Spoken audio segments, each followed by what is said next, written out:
Let's talk more about this. Stanley Szeto is Executive Chairman and Lever Style, and he joins me around the desk. Stanley, good morning to you. It's good to see you. Good morning, Emily.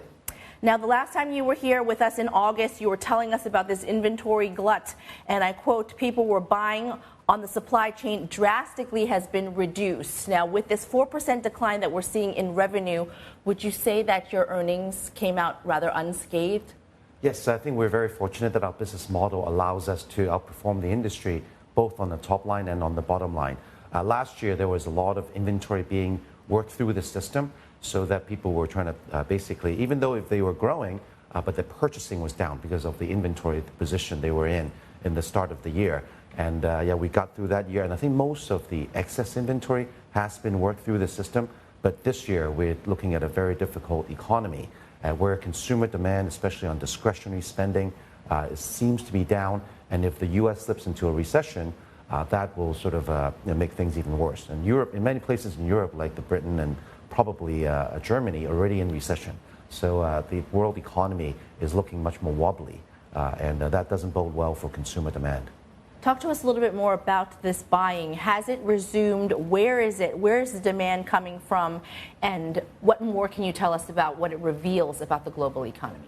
Well, we're just seeing the inventory glut has been worked through. So nowadays, I think brands are more buying according to their actual retail sales. But retail sales themselves are looking a little soft. And there will be basically consumers have to put food on the table, and there is interest rates have risen.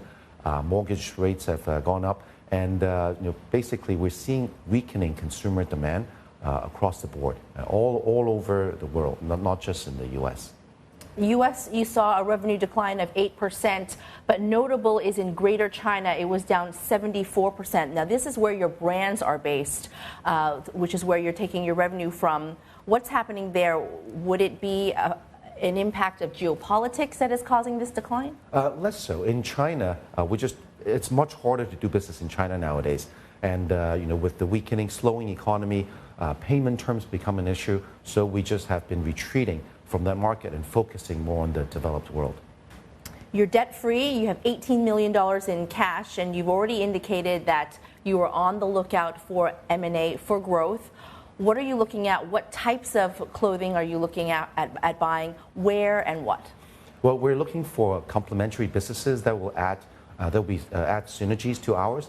And we look at product types. So, for example, we're a little bit weaker in active and outdoor. We'd be favoring those companies. We're stronger in men's than women's, so we probably want to look at companies that make a great feminine product.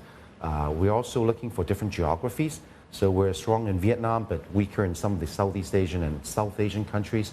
So to the extent that these companies have production bases in those places, we'd favor those.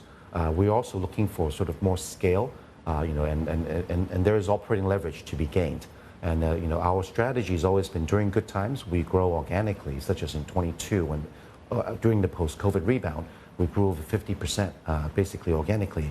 And during tough times, such as during 2020, and I think this year as well, we'll be trying to grow through acquisitions. That will position us for further growth when times get better again.